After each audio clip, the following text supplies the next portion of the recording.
Hi අද මං අරන් ආවේ ඔයාලා කවුරුත් කැමති වෙන කෑමක්. බැද්දට පස්සේ ක්‍රන්චි වෙන ගෙදර තියෙන ඕනම දෙයක් පාවිච්චි කරලා මේක හදාගන්න පුළුවන්.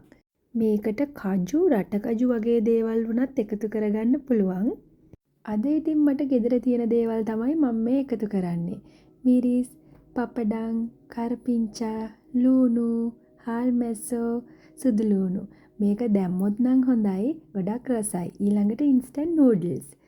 මේ තියෙන්නේ මම ලෑස්ති කරගත්ත ටික. මේ ටික ඉතින් බෙද ගන්න තමයි තියෙන්නේ. ගොඩාක් කර ගන්න නැතුව පුච්ච ගන්න නැතුව මේ ගානට ගත්තනම් වැඩේ හරි.